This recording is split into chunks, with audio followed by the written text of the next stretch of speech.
Hello everyone! I am on my way to, we are on our way to feed our Tyrannosaur, but I just thought I'd stop and welcome you to this special edition of the Nerd-Vana Podcast. This is a very special podcast that we have for you today. Before I head out here, this is the 1-year anniversary of Battle at Big Rock.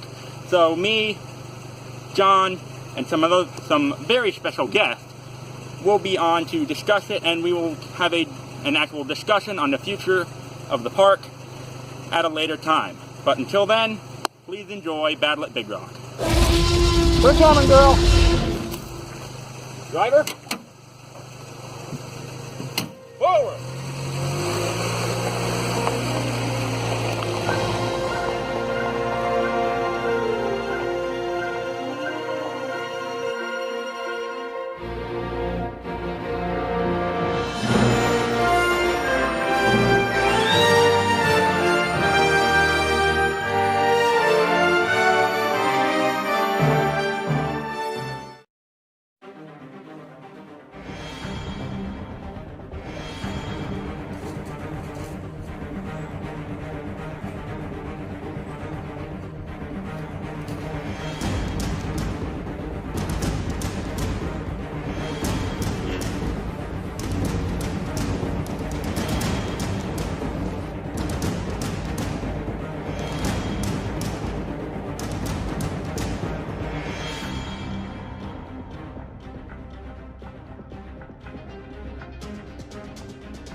So, Matt, that's a pretty damn cool Jeep.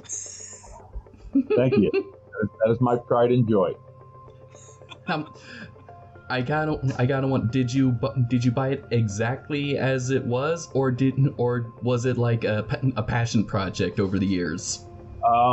Ever since I saw the movie back in the theaters first time around, because I'm showing my age, but yeah, I saw it in the movie theater. And as soon as I saw those Jeeps, I said, I got to have one someday. And my midlife crisis hit a few years ago, and I started actually actively shopping for a Jeep Wrangler.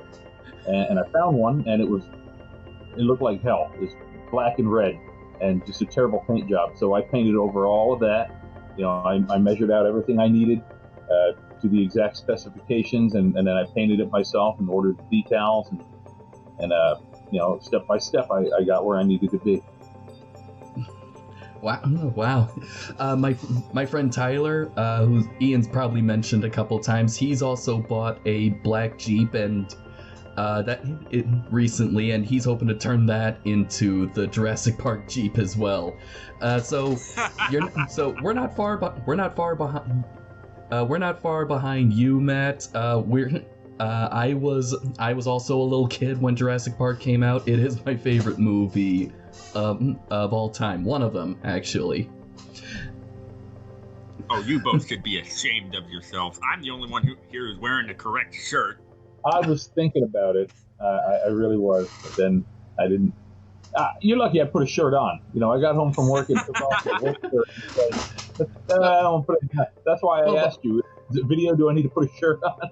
No, not really. It's just mostly audio. But thanks for ruining the suspension of disbelief, Ian. Most people that see this video are just going to see a bunch of bar lines going up and down, up and down. Okay. But for a little bit of context, for everyone who's listening, Matt and I work together. You can imagine how much stuff doesn't get done. You guys work together at the dinosaur park? Yes. Oh, speaking of that, Ian, were you there today? I was. That was hell. Did you see the Jurassic Park Jeep that came through? I didn't. Did you hear about it? Yes. It wasn't as good as mine, but it did have the emblem on the side, and it had a decal of claw marks too. It looks like an in-progress one, but it's a much newer Jeep than mine. I took a picture of it, and I'll send it to you. Actually, I'll do that right now. I'll send it to you on Messenger. But let's get this review underway, gentlemen. Battle at Big Rock. It's been a year. Let's finally talk about it. Well, first off, since we got someone new, let's do some introductions for anyone who comes in. My name is John Murphy. I am now a recent digital content producer with my local news source, avid film enthusiast, and also on the side, I am an amateur filmmaker. And I am Ian Benoit, reptile handler and caretaker. As you two can see by my set, massive Jurassic Park fan. And yeah, just overall big dinosaur fan. And I am Matt Brewster. I am a high school art teacher with Commonwealth Charter Academy and safari tour guide at Lake Tobias. All right, so Battle at Big Rock. Has it really been a year since it's come out?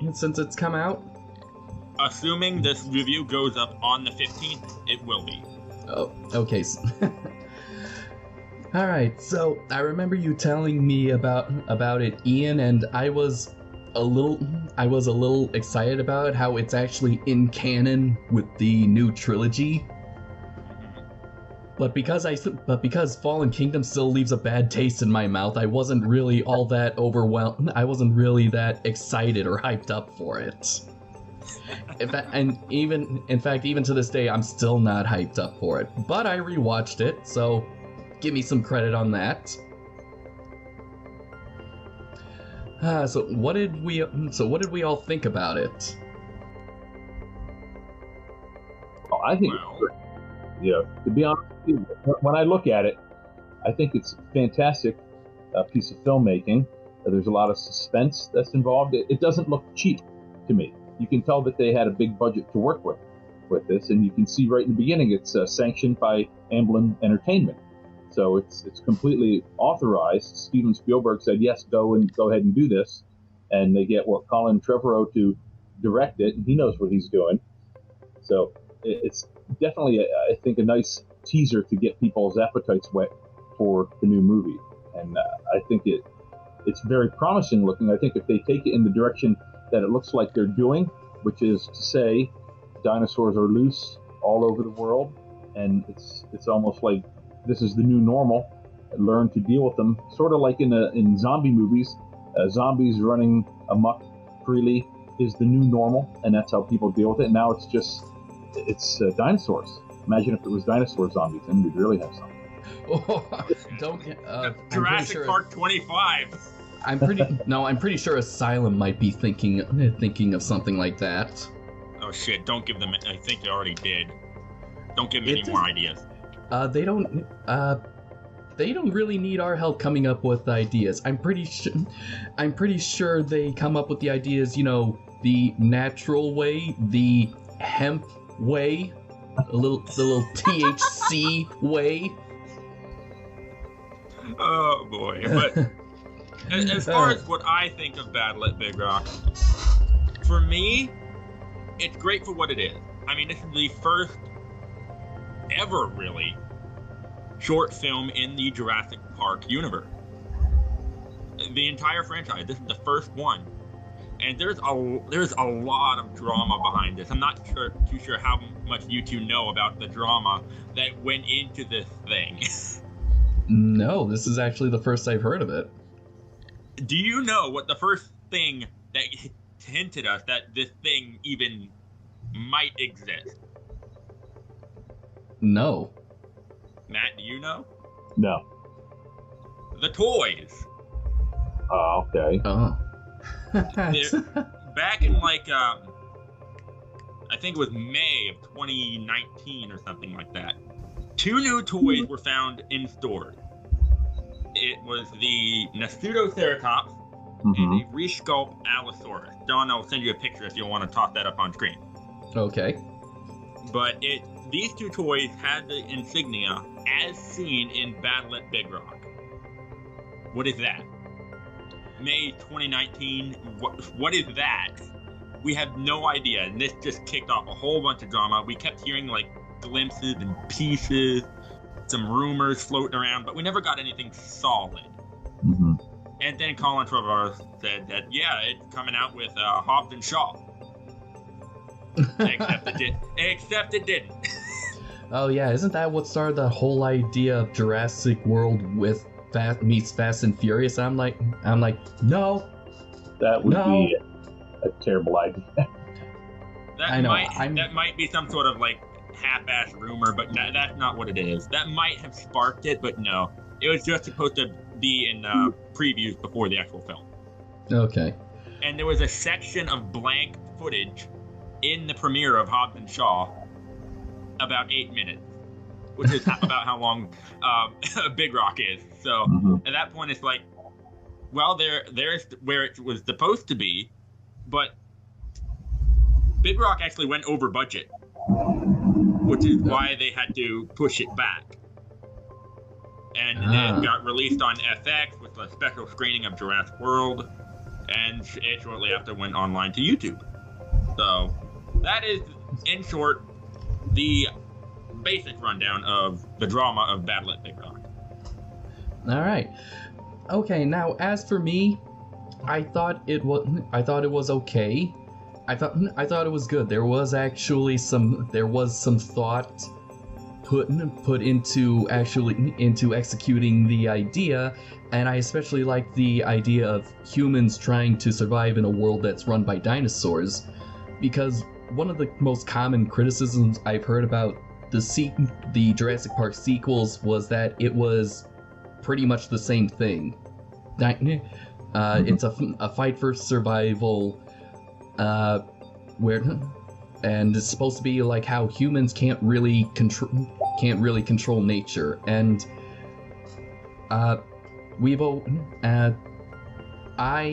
Tyler, and many of us have kind of thought, well, why not show the other part of what Michael Crichton was trying to say, like have humans trying to coexist with nature? And so I like that little thing you said, Matt, about it being like the zombie apocalypse, like this is the new norm. And so I like the idea. I just hate that it had to come off the heels of Fallen Kingdom. I'm sorry, but that movie just really it bothered me so much. John, it's been 2 years. It's scars run deep, Ian. Well, if they hadn't, tried to remake Lost World, that's basically what they did. Is they just remade Lost World and gave it a new title. It was fun for what it was, but it was just basically the same plot as the Lost World, with taking the dinosaurs off the island. Yeah, also like it just went full B movie, like with saying, oh, there was a partner of John Hammond that he never mentioned. Right. And then, oh my God. That was a reference to Crichton's book. Oh, it's been so long since I've read that. I reread that again this summer, but I don't remember. George Basilton. Okay. All right. Okay. They changed his name for Fallen. Okay. But yeah. I just know. Let's see. What I do remember from the book was the giant pteranodon cage, which made it into the third movie. That's probably the best part of that movie, honestly. Yeah. Let's see. Lex and Tim's ages are reversed, so Tim's the older brother. And biggest thing, biggest difference between the movie and the film, movie and the book, Hammond dies. Right, and I'll tell you what else is Gennaro. Gennaro was an absolute jerk in the movie, more like a nerd. A little whiny nerd, and in the books, he's almost a bodybuilder. He's like this real tough bodybuilder type guy. They refer to him as being very muscly the entire time, and he had a lot more to do in the book. He didn't die like he did in the movie. Oh, so he was more like Chris Hemsworth's role in the Ghostbusters movie. Yeah. And you know, Alan Grant in the movie wasn't too fond of children, and in the book they specifically say Alan Grant liked children, liked being around kids. Yeah, so he liked their fascination with dinosaurs. Yeah. Well, the thing is that's kind of goes in part with Spielberg's style. I mean, he usually writes movies that are kind of focused more on like absent fathers or broken families, and because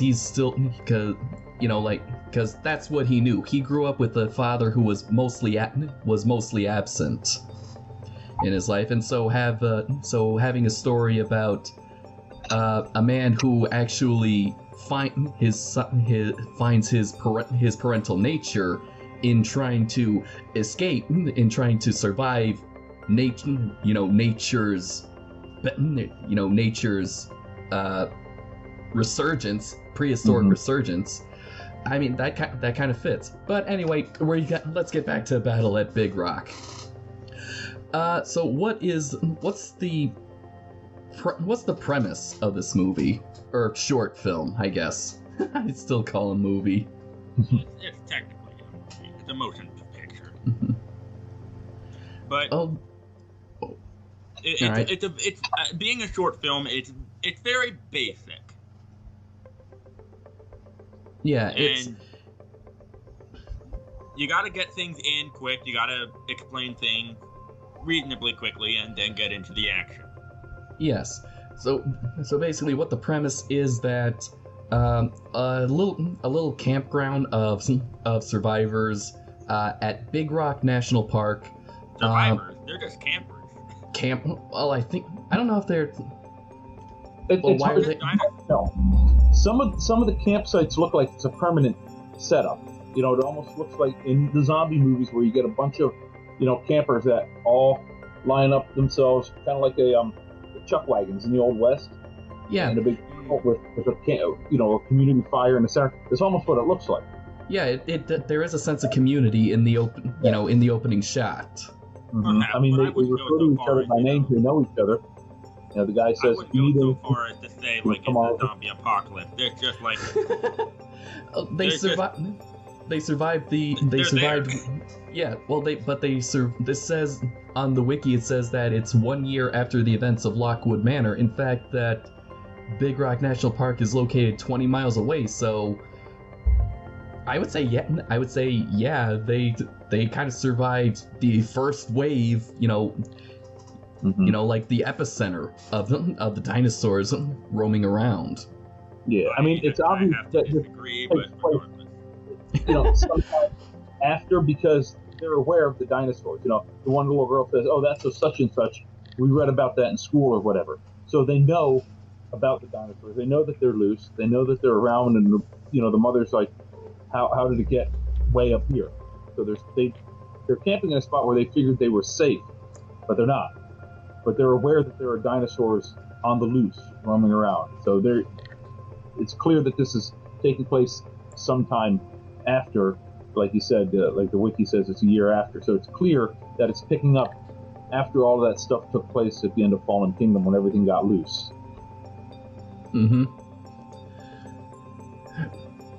All right, and so a night that was a night of just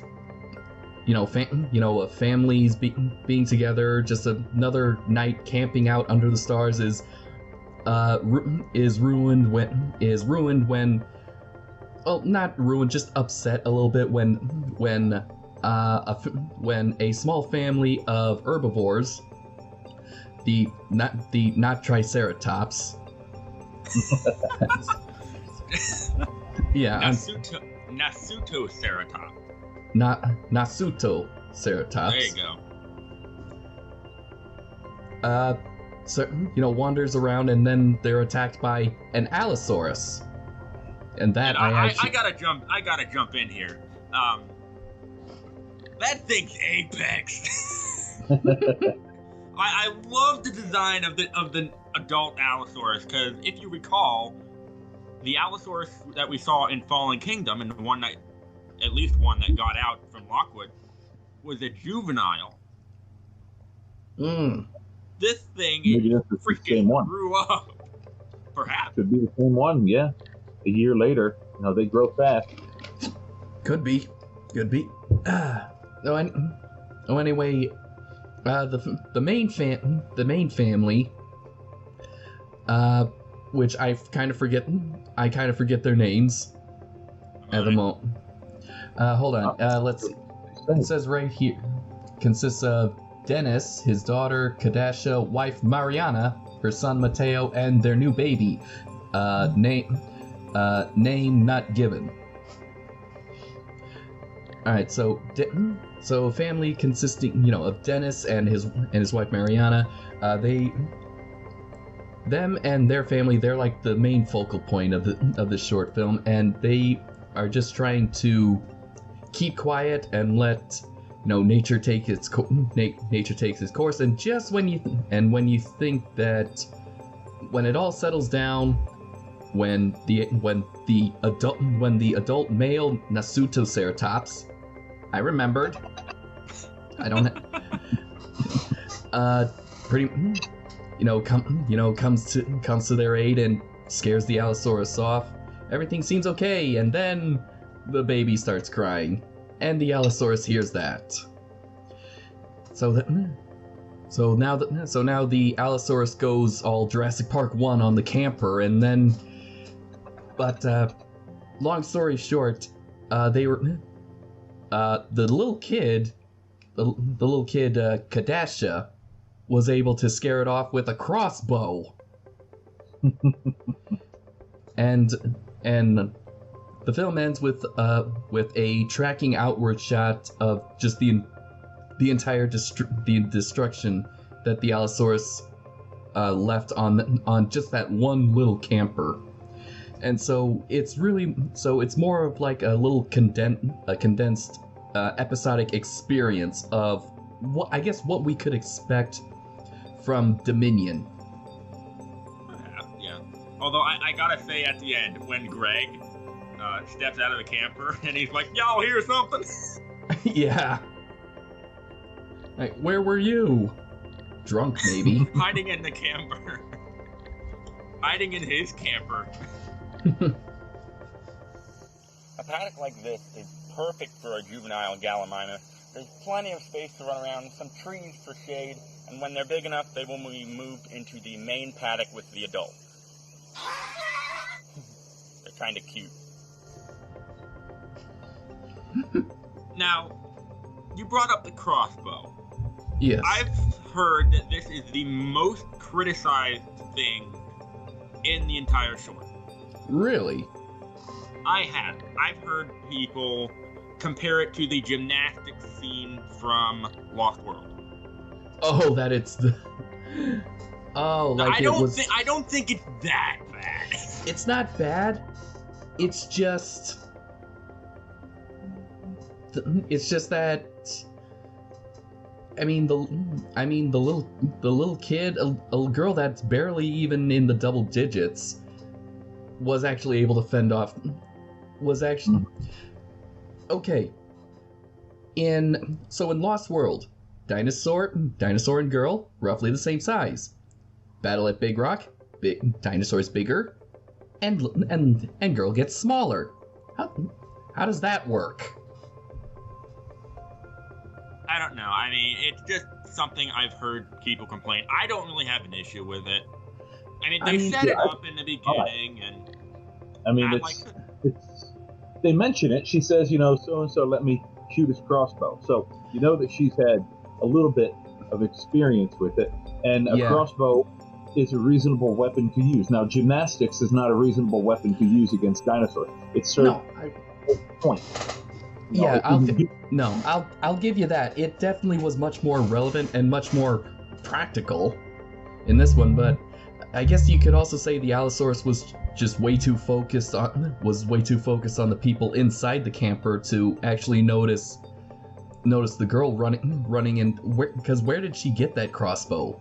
Was it from Dennis's camper, or was it just laying around outside the camper? She ran over to the neighbors because she said it was one of the neighbor people had let her shoot it. So Greg. I'm guessing. Greg, don't let my 8-year-old shoot the crossbow, man. got so came back. Of course, I tried to time it. From the moment she got out, I tried to time it. Okay, how long has she been gone? Did she really have time to run over to that camper, find the thing, and find 2 crossbow bolts, run back, get it cocked, get it loaded, and aim and be able to shoot it? Now, I don't think she would have had enough time. But again, this goes into the suspension of disbelief. Mm-hmm. You kind of have to, you have to park it at the door, as it were, and accept it for a fantasy movie that it is. Absolutely. It's all right. I mean, if the crossbow thing is, I agree, it is the worst thing out of the whole short, and I still don't have a problem with it. I don't have a problem with it either because, like I said, it's a lot more practical and relevant than gymnastics. Yeah. Mm-hmm. But I definitely gotta say, with Battle at Big Rock, they definitely did have something that I guess was missing in the Jurassic Park movies, and that was the sense of tension that the first movie had. Mm-hmm. Yeah. I'm glad they're bringing that back. Yeah. Because Colin Trevorrow and another writer for Dominion, Emily Carmichael, both worked on this, and they both worked on Dominion. Mm-hmm. So if this is a taste of Dominion and what it might be like, I'm really interested in that. Yeah, and I don't know about you, Ian, but when the Allosaurus started attacking the camper, I was definitely starting to get an alien vibe off of it. Oh, most definitely. Just that whole sense. It's kind of funny of how in that short film, the camper at the beginning is a fortress, a protective fortress, and then when the Allosaurus starts attacking it, it's like a prison, it's their doom. And the wide shots kind of give that that sense of claustrophobia and tension, the same way that the ship Nostromo did on Alien. Mm-hmm. Although when Allosaurus is looking through that window, great reveal. Great reveal. That was a great reveal. The baby is in focus, suspended in its height chair, and it's all crying. And in the background, you see the slightest bit of movement, and then the focus shifts so that it's the Allosaurus. And that ring of teeth, and it's just looking into the window. And it breaks the window. I have 3 favorite shots in this. 3 of my favorite shots in this movie, and that's one of them. We'll probably get to the other ones later. And there's a little blink and you'll miss it. There's even a shot of where you'll actually see the ring of teeth, with the Allosaurus's jaws wide open, about to chomp on the baby. Yeah, when it pushes its head slowly through and the glass shatters. Yes. Oh, I think that was the animatronic. It's actually kind of hard. It's kind of hard to tell. So that's the reason why I'm okay. That's why I like Battle at Big Rock. I'm not overly hyped about it, but because it brings back that sense of tension that you got from the first movie, especially with the T-Rex scene. Oh yeah. Yeah, very, very dark, very spooky, Mm-hmm. and just didn't know. You didn't know where it was. Everything was lit by basically that campfire. Yes. What it was, kind of like in the first Jurassic Park. It was just the flashlights in the car that were illuminating the T-Rex and the lightning. Without that, you didn't know where it was. Mm-hmm. So it made it just that real spooky, scary atmosphere. Although it wasn't all terror in this short film, was it? It wasn't mostly terror. There was a sense of awe, seeing like these kids are actually seeing nature up close. Yeah, I mean, and Matt, you and I see this just about every day, where people go out in the safari field and they see the elk and the bison and right. Yeah, it's one thing to see a picture of it, but then when you're next to it and you see how big one of those elk is, especially with the antlers coming off, it's an enormous animal, and people aren't ready for it until they actually see it. Mm-hmm. I have not seen an elk up close. Come on out to the park. Okay, I'm about 5'6". How tall, from the head or the antlers can an elk get commonly? Well, how big are the bulls? Let's see. I'm 6'2", and their heads are above my head. Holy crap! Okay. I don't think that's including the antlers. With the antlers, we're going up to at least 7, maybe 8 feet with the antlers. Okay. All right. So now that I have a sense of scale, that kind of brings dinosaur scale into perspective. Yeah, and this is now Nasutoceratops is not a small animal in this, is it? No, especially the big male when he comes in. Oh my gosh, that male was massive. Yeah, don't mess with the kid. It was pretty easy to tell that was the male, because the ridges on the, I don't know, the hood plate, if that's what you would call it. The frill. The frill, okay. It had ridges on the frill, whereas the female and the juvenile did not. Now I'm pretty sure that even a juvenile, whether male or female, will not have those ridges yet. That probably comes later. Yeah. It's pretty much only way that's the only way I could tell the difference between a male and female. I'm not a paleontologist or a herpetologist at all, so I don't know how to tell male and females. And, I've seen how Steve Irwin finds out which one is how crocodiles are male and females. So, rather not do that to a dinosaur. But I mean, that's something that I found that the Jurassic series has kind of been missing. Now, granted, we do get it in every movie, even Jurassic Park 3, I will admit, a sense of awe of the dinosaur. Mm-hmm. It's not all terror. It's varying degrees. But I mean, this short film, I think, did need that, because, like Grant said at the beginning of, or during the first movie, they're not monsters, they're animals. Mm-hmm. They're just doing what they do. And yeah, I mean, it's brutal, but this is nature. Tires like this one here make excellent toys for our larger theropods. Here you go, girl. Enjoy. No. Okay. All right. So what do you guys think of just the setup of just having it focus on just a small group of just a small group of people, a small community, as opposed to focusing on, as opposed to like the main characters, like of Claire and what's his name, Star-Lord. I forgot. Owen Grady. Owen. Okay. What do you guys think about having them focus not on those characters, but on different ones? I think it's a good idea. I like it because it's showing that, it's not just Claire and Owen that are dealing with this.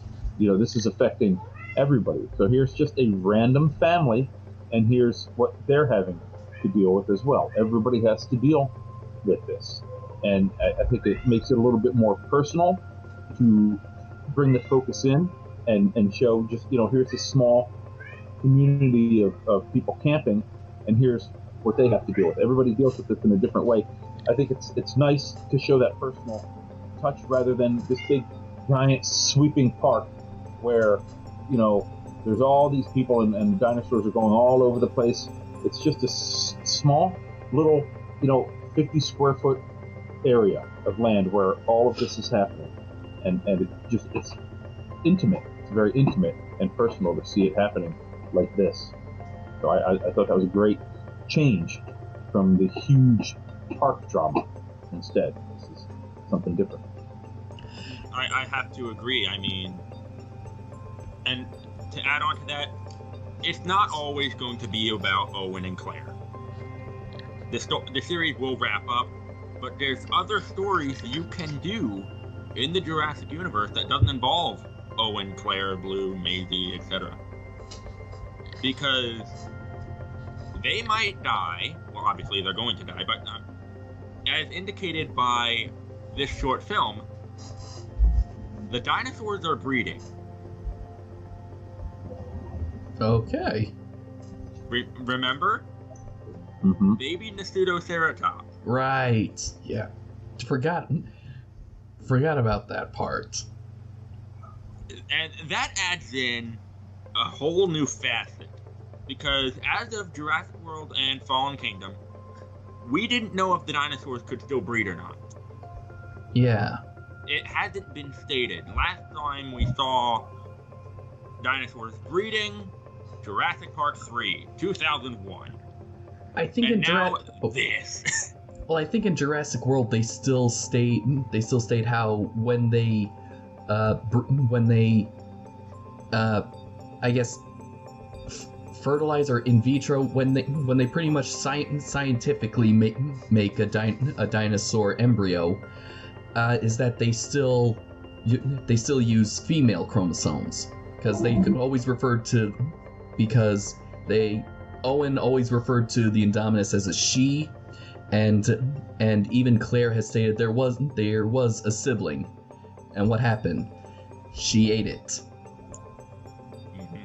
So they probably still use that practice from the first Jurassic World, and so which means they must still be using that frog DNA. God damn it! Hey, I never learned the lesson, do that. Yeah, no. Your biggest mistake is never learning from the first one. That is true. So that pretty much does mean that, yeah, the dinosaurs are breeding. There can now be males and female dinosaurs. But anyway, yeah, I'd have to agree with both you and Matt about how this is definitely a lot more personal. This is actually a lot more intimate, and even the small setting, I think, would even allow for even a small, little run and gun film crew. So even though this was like a very small film, it's a big idea, and that's really what movies are. I mean, they're big ideas. It the crew doesn't have to be big, or the studio doesn't have to be big. It's just the idea. And yeah, Battle at Big Rock did that with just a very small condensed group and a small time. Now, okay, so now how about the actors? I think they all did a pretty good job, even the child actors. Oh yeah. I'm glad there was nobody in it that I recognized. I think it's a good idea to go with relatively unknown actors. Maybe you guys recognized somebody that was in it, but I didn't necessarily. No, I didn't recognize anyone. Yeah, not that I saw. Yeah, I think they all did a pretty good job. They all did a pretty good job, and I'm sure they were also excited to be a part of just Jurassic Park in general, because like who wouldn't want to be a part of Jurassic Park? Exactly. Yeah. What I found out on the Wikipedia, and this seems to be common practice, is that the baby is actually twins. It's actually played by twins. That makes sense. Makes sense, No, yeah. Noah and Ethan. I'm pretty sure one of them was the one that cried because it was either very camera shy or was just uncomfortable around the new people. And the other was the calm one. I don't know. Maybe Noah and Ethan will be the new Dylan and Cole Sprouse, or the new Mary-Kate and Ashley.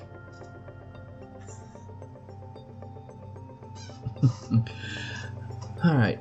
So, I gotta ask everyone, after the crossbow was fired, before it was revealed to be the little girl, did you think it was probably gonna be like Dr. Grant who fired with the weapon?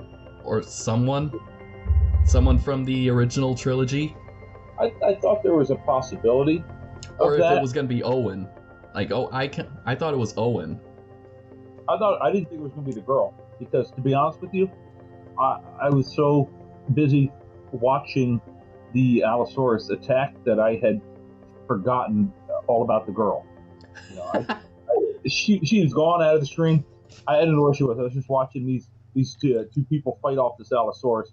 Completely forgot about anybody else that was there. And then when those crossbow bolts fired, I really did half expect to see maybe Alan or Ian Malcolm step out or something. I thought that would be kind of cool.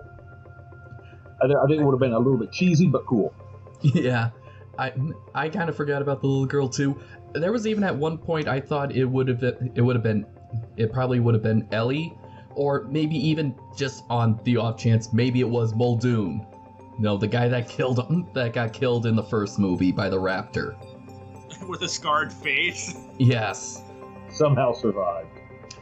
Hey, there was apparently like a comic where he actually did survive. There was, yeah. Well, he he made it through the novel. He didn't die in that. He was just as badass in the novel as he was in the movie. Oh man. Part of me half wished that it was Greg.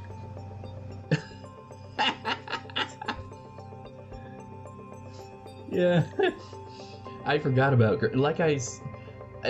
I forgot about Greg. I forgot and I think that's, I don't know. I think when I first saw this, it was late. It was actually late at night.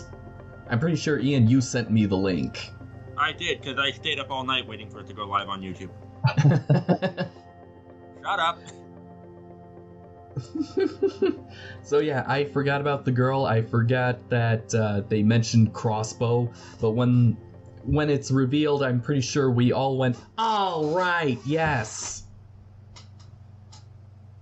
right, the crossbow. Girl learned how to fire it today." That makes sense.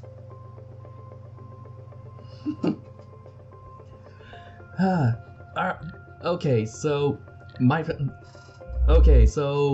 I don't know what else we can talk about. Maybe we should move on to like favorite cinematography or favorite shots. Ooh. If you want. Yeah, I can tell you. I can tell you what I like. Is going to be here. Let me just show you. How do I show you my screen? Oh, here we go. Right there. You see? Oh, there we go. There's a share screen option. Yeah. Can you see what I'm seeing? No. Okay. All right. Let me try. Let me see something. Okay. I think this is what I want. There yes. we go. There we go. Yes. That's the I really like. That's my second favorite shot. Yeah. They knew what they were doing when they made this one. Oh, They lined that up. They took their time and they said this is going to be a screensaver. This is going to be a wallpaper on somebody's computer. That's what they said. Yep. Ian, what was yours? Oh, I have a couple. In order of appearance, the logo. Oh, right. I love that logo. That was a nice touch, actually. That was. I hope they use that in Dominion. Probably will. I really enjoyed the shot of the Allosaurus just walking out of the dark into the campsite. Just that slow out of the darkness into the slight fog and the mist and the lights lighting up the mist, and it just walks in. I enjoyed that. Matt's shot is also really good. That's awesome. And I love it when the adult male Mastodonceratops busts and shoves that truck aside, and he just shows up alongside. Oh yeah, I love that. That's a good one. Now for me, of course the Allosaurus and the two adults facing off against each other. That wide shot there, that is my all-time favorite shot because that is just so good. That's because it says so much. Second, as I've already mentioned, is the little focus reveal, the rack focus reveal of the Allosaurus just eyeing the baby suspended in the air. It's like, tasty morsel. But the best shot, in my opinion, is like the very beginning, like after the logos have appeared, and that is when it goes from the chicken on the grill to inside the camper, and it's all done in one shot. That's done in one shot, and what's great about that is that it's a lot like The Shining, those shots that track behind Danny on the tricycle. It gives you a mental map of the space of this. So now you know where, who's who, where, and where is where, and so it's a good way to kind of set up this little closed off group that we're focusing on, and it's done in one shot, and you don't even notice it because, well, we blink. Our eyes do the editing for us. And when it actually does cut to the shot of the kid trying to do the magic card trick, we don't notice it. So that's what I think was the best shot. But overall, yeah, my favorite one, just as an image, like an overall beautiful image, is the standoff shot. Oh man, yeah. Yeah. Individuals of our herd of Triceratops here at Jurassic Park have been known to engage in contests of strength for dominance of the herd. Take it easy, girls. Was there score in this movie? There was an original score by, let me find who did. Amy Doherty. Oh, Doherty, yeah. She composed it. The score was recorded May 2019, and there was some mild editing of the actual score itself during, post-production, but otherwise, it's all her. And yes, she did take inspiration from Lost World. I could hear a little bit of the motifs from not only Jurassic Park, but even Lost World, especially in the credits, mostly. Oh man, obviously, yeah. Yeah. Speaking of the credits, what did you guys think of all those clips of the dinosaurs from home media? Okay, I got to applaud the colorists on that for actually making it look like it was shot on DV cams or just consumer brand camcorders. My favorite one is the shark. Because I'm pretty sure that, because there's a point when it's in mid breach when it looks down right into the gullet of that mosasaur, and it's like you can hear it go, "Oh shit!" And that's a double kill for the mosasaur because it ate the shark and the seal. Yeah. What is it with mosasaurs getting double kills? The mosasaur got the double kill in Jurassic World. The pteranodon and the woman it picked up. Extra food, I guess. That mosasaur's just lucky, I guess, or a glutton. Yeah. My favorite has to be the one with the fishermen and the Parasaurolophus on the bank in the background. That was cool. Yeah, that's got to be my favorite. Yeah, that is a good one. I actually was half expecting, before the Parasaurolophus was revealed, I was actually expecting the mosasaur to get them.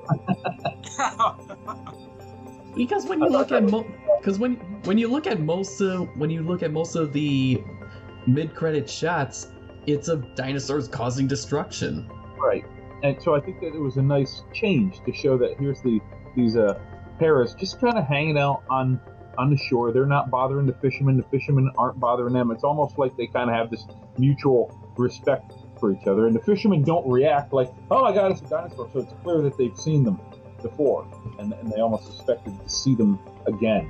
So they just kind of, we're going to go about our way. We're not going to bother you. You don't bother us. Yeah, and honestly, I think that shows that at least parasaurs and humans, and let's extend that to, ceratopsians and paras, I think we could probably coexist fine. Yeah. I kind of feel bad for the guy that swerved to avoid the Stegosaurus. Because I don't think insurance covers that. There was going to be no happy ending to that one. Hit the Stegosaurus was going to have the same result as going over the cliff. Yeah, and I also feel bad for the newlywed couples that had their doves eaten by pteranodons. Matt, Kelsey's wedding was today, wasn't it? Yes, it was. we should clip this out and send it to her. Hope this didn't happen to you. But there's one more. What'd you guys think of the compies chasing the little girl? It's like chasing them. Like little chickens? Yeah, that's what it reminded me of. Chickens chasing a little kid. That's what I thought too, and I thought, oh, maybe they're farming compies. Perhaps, but then you gotta go back to the book and remember that compies have poisonous bite. Oh, yeah. That's not okay. It's stated in the book, but it's never really stated in the movies. It's not stated in the films, but when Dieter does get attacked the first time and it gets away, as the film progresses, you see him start to stagger more. You can see the effects taking over his system. So maybe that's something that they might explain in Dominion. Yeah. Or at least show better. Like have a point. Were featured out a lot more in the book than they were in the movies. I mean, they constantly were attacking people and inflicting that poisonous bite on them. And that's how Hammond met his end was through the compies. Spoiler alert. Where was the spoiler alert when I stated that? Ian, you're late. Oh, if anybody's been to Jurassic Park and hasn't read the book by now, they're never going to. Yeah. It's only out for, 30 years. It is 30 years this November. Is it? There you go. Everybody's had 30 years to read the book. What's your excuse? I thought I'd watch the movie and do a book report on that. No! Doesn't work. I had someone try to pull that shit on Jurassic when I chose to read the book for a book presentation. They said, just watch the movie and do that. And I about backhanded him with the freaking book. No. As good as the movie was, and the movie is flawless, had they followed the book closer, it would have been unbelievable. If they had just followed it would also been rated R. Yeah. Yeah, probably, yeah. Yeah, I still remember from the book reading about Nedry's end and how he actually held his spleen in his hand. Okay. And he gets picked up by the Dilophosaur in its jaws, clamping around his head. Yeah. So, yeah, that's Deadpool R level. Yeah. Let's do it. No, you can't. This is it's a family movie. Read the book, my ass. But I think we're pretty much done talking about Big Rock at this point, guys. What do you want to go on to next? Yeah. What about the future of the franchise? Now, I mean, Dominion's coming out soon. Where would you guys like to see the series go? Because we got one more movie, a live-action TV series it's obviously on hold, but that was something that was pitched, and they started working on it, then, of course, COVID hit. Mm-hmm. And Camp Cretaceous comes out this coming week. So where would I like to see it go? Yeah, where would you guys want to see the series go? Down the drain for me. Wow, John. Harsh. I'm sorry, but what made I don't know, but Jurassic Park, the original one, felt like it was just a one-movie deal. I mean... Oh, you're one of those people. Oh, I see. I'm sorry, but after Fallen Kingdom, they really I feel like they really dropped the ball on making that a good sequel. I mean, we've stated that before. Like, they just combined two different ideas into one movie, and that never works.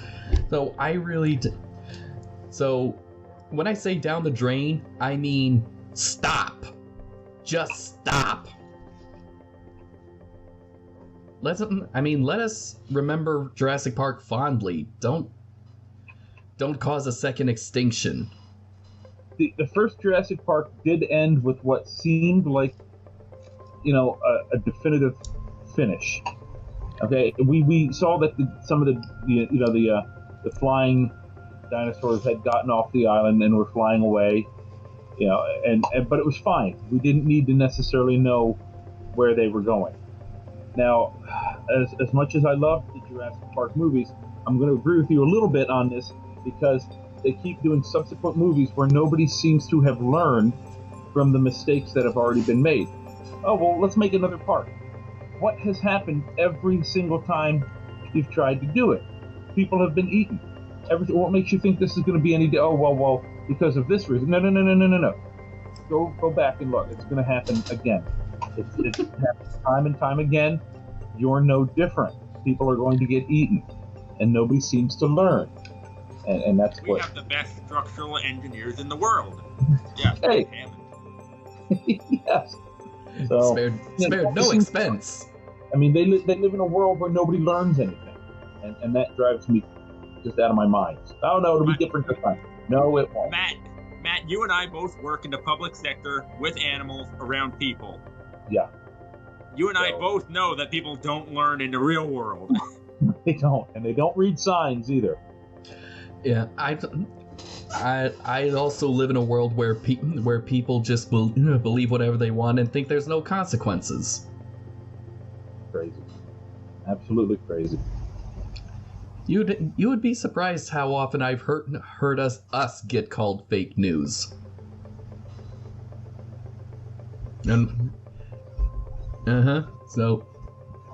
So maybe the world you're talking about, Matt, is not too far-fetched, but yeah, I'd have to agree with you. Is that it's that the world of Jurassic Park is just getting repetitive. Mm-hmm. All right. Although I do have to say that I can agree a little bit, guys, but I do think, and I'm sure you agree, that taking the dinosaurs off of the island was a good move. It was a good move. I just wish they didn't. They made that its own sole. They made that the sole focus of the movie, instead of making it look like, oh, they gotta survive an erupting island. Mm-hmm. Well, Spielberg actually initially planned for that to be getting the dinosaurs off the island and onto the mainland. He planned for that to be the third Jurassic film, but people hated Lost World. But we'll get to that when we review the original trilogy. But I mean, get dinosaurs on the mainland. For those of you who don't know, again, I'm not doing a spoiler alert because you've had 30 years. In the very first Jurassic Park book, dinosaurs were already on the mainland in the beginning. Mm-hmm. It's been 28 years since that happened. And then Fallen Kingdom comes out, and dinosaurs are now on the mainland and all over the globe, thanks to Eli Mills' auction. Mm-hmm. It's about damn time, because one of Jurassic Park's, not just Jurassic World, but Jurassic Park weak points, ignoring the first movie, is that they always send people back to an island where they know there's dinosaurs that can eat them. Mm-hmm. I think that's a valid criticism of most of the movies, aside from the first one. And now, with this live-action series that might be made, Dominion. I hope they don't do any more movies, but I'm open to other forms of media. This is a good way to open up to new, whether in books, comics, TV shows, etc. This is really the only way you can do it. Getting the dinosaurs off the island is the worst idea in a long, sad history of bad ideas, and it's about time someone actually did it and they stayed there. Because that's how you do more stories that are original, engaging, and hopefully intelligent. Stories like Battle at Big Rock. Mm-hmm. There you go. Real people dealing with these new problems that they haven't ever had to deal with before. Although, honestly, based on, Matt and work, I guarantee some Jet Weedle's gonna, try to take a selfie with it. I think I can ride that Triceratops. No, you can't. Yes, there would be a lot of people who would try to take a selfie with a dinosaur. The dinosaurs would be population control. That is for sure. Oh, most definitely. Yes. People that are flattened. So maybe it wouldn't be a bad thing. Perhaps. Okay. Matt, can we get some dinosaurs at the park? All right. I know that's it's a joke from the Ghostbusters movie, but that was a good joke. Put it in Dominion. Have some idiot. I don't care what gender they are. Try to take a selfie with a Velociraptor or a T-Rex, and after the button clicks, chomp. That's gotta be the worst way to die. Not only are you getting chomped, but you did it while being stupid. Yes. Let Darwin take its course. Yes.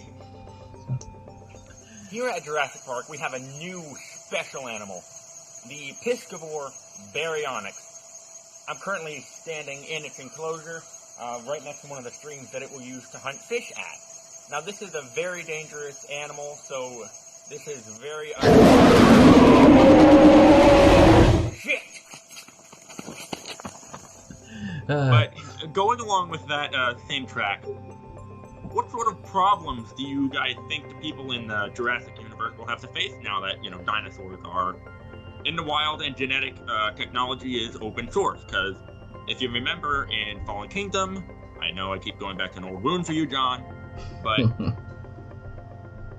before the Indoraptor was revealed to the buyers, the auction was half over. Mm-hmm. That means half of those dinosaurs are now all over the planet. Mm-hmm. Maybe they're... So, maybe somebody wants some more Allosaurus, because we know someone bought one. All they'd have to do is get the DNA, because they got it. They got the dinosaur. Mm-hmm. Uh-huh. Just keep owning it. Oh, well, I don't know. Let's see. After you asked that question, I'm thinking, I don't know, maybe they want to make bioweapons, like bioweapons, you know, mechanically, dinosaurs mechanically implanted with either laser scopes or something, you know, something. Oh, weird. No. That goes into Jurassic Park 4. We are not talking about that. Okay. But what I was thinking about, you know, along the lines of Battle of Big Rock is maybe hunting laws, maybe since dinosaurs are technically an endangered species that are kind of slowly going out of the endangered route, maybe there are people that are poaching them for their meat or their claws or their teeth, you know, same way that hunters in the savannah hunted elephants for their tusks or their hide. The horns of a triceratops. The horns of a triceratops. Hell, maybe even just for food itself. I mean, dinosaur meat. What a rare thing. Bronto Sell burger. that for- The Bronto. Yes, let's go Flintstones territory. But I mean, that'd be something I'd like to see. You know, about poachers that are hunting. You know, poachers that are hunting dinosaurs. Not like that weird. Not like that trapper with the tooth fetish from Fallen Kingdom, because you knew he was gonna die. I think what you mean is what's his name? Who was Pete Pothaway's character? Oh, him. Lost Roland. Roland Tembo. Yes. I think what you mean is more people like him. Yes. People And who are intelligent. And he was actually good. I mean, He was honorable. He was honorable. Yeah, he was kind of He's more. He's an ass because he's a big game hunter, that one that's killing T-Rex. Yeah. He was a good character. He was a good character, and he wanted to just hunt for the sport. He wanted the thrill of it. It was a game to him. Yeah. And even though I think the best scene in Lost World was he's sitting there right next to his trophy. His trophy, and he's still sad. He's sad because his partner died. Yeah, got eaten by raptors. A character so like Roland Tembo. Yeah. Go ahead. A character so important they didn't even show him get eaten. But I mean, I think what a lot of people would like. Obviously, you can't bring Roland back because Pete Pothaway did die. But you can bring back characters in that same vein. Mm-hmm. Yeah, For something like stories. Yeah. I mean, that would definitely be something I would like to see in Dominion.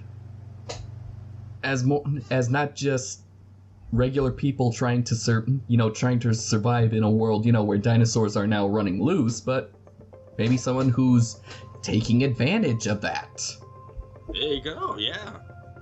I guarantee. I mean, we saw in Jurassic Park 3 where that little startup business where they trespassed to Isla Sorna for some money. Oh, yeah. I guarantee that sort of thing's gonna happen now that dinosaurs are all over the place. Really? You want to go hunt something? Okay, give me the money. We'll give you a canned hunt. That's the one mystery that has not been solved. What? How did those boat drivers die? In the script it said pteranodons, but they cut that out. But in the film it's implied that it's Spinosaurus. We really don't know. But if it could swim, why? Well, then again, it probably wouldn't be able to survive very long in the deep ocean. I mean, it couldn't swim that that long. Like, how many miles off the west coast is Isla Sorna? 500. I'm not too sure. It's farther out than Nublar, and Nublar is 120 miles west of Costa Rica. And it's a little farther out than that. Okay. So, yeah, I guess it... Yeah. Alright, I can see it being the Spinosaurus, but that was the one mystery that always irked me. Like, because it couldn't... The Canon Dinosaur Projection Group website tried to explain it, but they left it... They, hinted at different things. We know a rough hatching date for the Spinosaurus, 1999, which was, by the way, illegal. But I would like to see a story about, the illegal experiment that happened on Sorna. Maybe that's another thing that could be done. That can be done in Dominion. Experimentations. Oh my God, they're testing cosmetics on dinosaurs. I'm not sure how well that would work, John. It'd be hilarious, though. Now, if you want to try to put lipstick on a T-Rex, you'd be my guest. That'd be kind of funny. Oh, you're going to eat me, but you smell so pretty. Now, something that I would like to see in... Now, obviously, we're going to see this in Dominion. Dinosaurs in different environments. Oh yeah, so maybe with the whole gene splicing, maybe there are some dinosaurs that are better adapted to the cold. We do know that they were filming in Canada in the snow. So gets me thinking. Were there dinosaurs that did exist that could survive in the cold? Well, yes. Okay. But that got me thinking along a slightly different track. Feathered dinosaurs? It makes sense. They're in the cold. They're in the snow. Feathers would help keep them warm. Right. That'd be nice. Pick out the dinosaur among the penguins.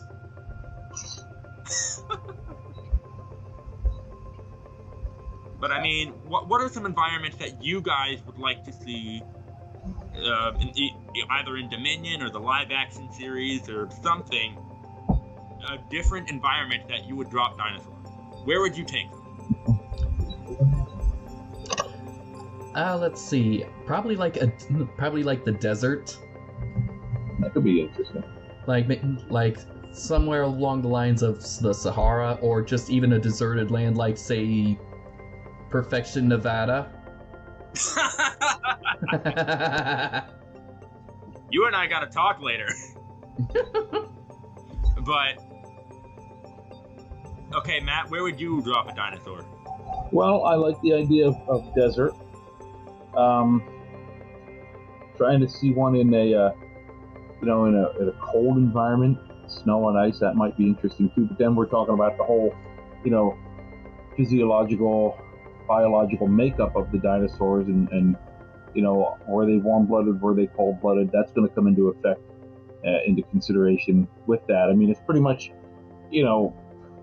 generally accepted that they weren't cold-blooded creatures at this point. Now, could they survive in a cold environment? Well, you and I both know from experience, our giraffes at the park can't. Yeah, so I just don't know. I'd like to see how would they do that.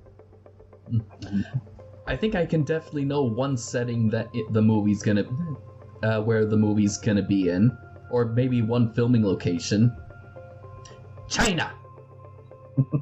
They're gonna do that because Hollywood studios must appeal to China because they are our biggest box office supporters. Somewhere where I'd like to drop dinosaurs. Yellowstone National Park. Ooh. With the geysers? Yeah. I mean, imagine taking like a Carnotaurus, for instance, and having it just live in Yellowstone. Plenty of things to eat, not too many people, And I think the geysers would add a nice visual. Yeah. You know what? That kind of got me thinking. At first I was thinking like maybe the Amazon rainforest to kind of get like an environmentalist message, but then I thought something better. Australia, the outback. Oh, raptors hunting kangaroos. A Tyrannosaurus roaring on top of Ayers Rock. Wait. Scary. Or wait. A Tyrannosaurus in Japan on top of Mount Fuji.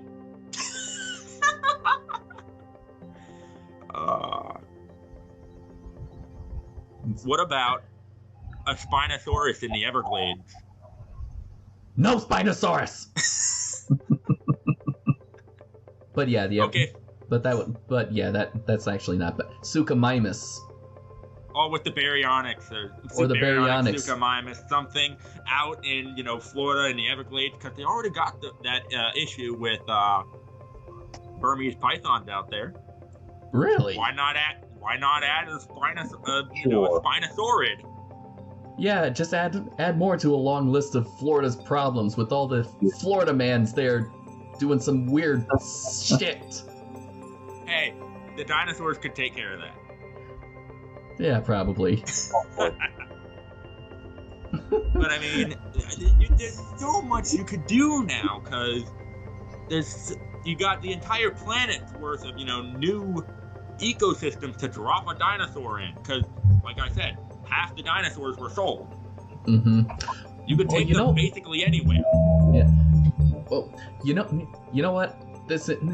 I just remembered you mentioning like raptors chasing kangaroos. What about raptors chasing cheetahs? Oh. Who's Because faster? raptors do have that. Raptors do have the avian respiratory system, so they would be more efficient. Mm-hmm. They could keep going longer. Yeah, who would be faster? In a full-on sprint, I would have to say cheetahs would be faster, but they would tire out quickly. Raptors could keep going. Mm-hmm. So even though I'm not completely excited for Dominion, I think it might be kind of a jumbled mess what Fallen Kingdom would be. But if they kind of show like some of these really interesting ideas, then yeah, it would probably be worth it. I probably still will see it because it's Jurassic Park. It holds meaning for me. What about all of you? I'm obviously going to see it. Oh, if it says Jurassic Park, I'm going to see it. No question. Matt, you're going to take your freaking Jeep to the drive-thru. Yes. I will. For the end of the season, I will. Shut up and take my money. All right. So we're now at the end of the review. We've been talking for over an hour, so now it's time for our ratings. Okay, all right. Matt, just so you're on board, we generally rate whatever we review. What is it, out of 5 Out of stars? 10. Out of 10. Out of 10. So I don't know. I think it changes every month. It's the same scale. Yeah. Whether it's 5 or 10 is the same thing.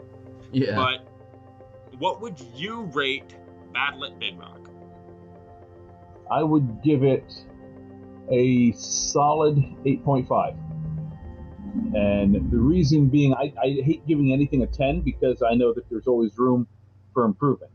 I know that the creators who make stuff will always look at it and say, okay, this is something I wish I would have done to make it better. So I know that you can always do a little bit better. So I would say an 8.5. It's great, but I know that there's room for improvement. Okay, I'd have to agree with Matt. It is. I do think it is a little bit better than Fallen Kingdom. So yeah, I would have to give it an 8.5 out of 10. There were some good shots in there, good acting. I guess the ending a little bit, or at least the climax, is something that I can forgive just a little bit. But overall, yeah, it was actually a pretty solid Jurassic World universe short film. And I gotta agree with you guys. 8.5. For what it is a free short film on YouTube, and it's the first of its kind in the entire series, and it's great. It's honestly really, for me, it's like a best of from the first two films. Like a best of the best pieces, little bits and pieces from the first two films, and I honestly do think that it's much better than.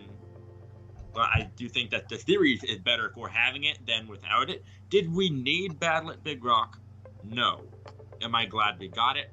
Of course. It opens the door for a lot of things. It adds a few new things, which I'm always open for. And it honestly gets me excited for Dominion. It gives us a bit more thriller pieces. We get some more awe with the dinosaurs. It adds in dinosaurs breeding. And it, honestly, again, it opens the door for so much, and I'm ready to see what they do with the future of the franchise. Alright. And with that, we now conclude the Nerd-Vana Podcast. And let's see. Next month is October, and we are going to be... This is not technically we are going to revisit a franchise. Wasn't that the plan, Ian? I think that was the plan, but we also planned to do Men in Tights, but this is more important. Yeah. We'll probably do Men in Tights for November. Yeah. Alright, so yeah, for the month of October, we'll be revisiting a franchise that we did over a year and a half ago, back in April, if you remember, everybody. Oh, yes. All right, Matt. really great to have you on. It's really great to have you with us. It was nice to. Yeah, it was really nice to get another person's perspective on Jurassic Park, and to also meet another Jurassic Park fan. Glad to be here. Yeah. All right. We'll have you on again, Matt, if we, something else Jurassic comes up. Yeah, okay.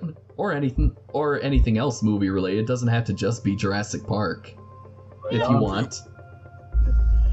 All right, so for September 2020, my name's John Murphy. My name's Ian Benoit.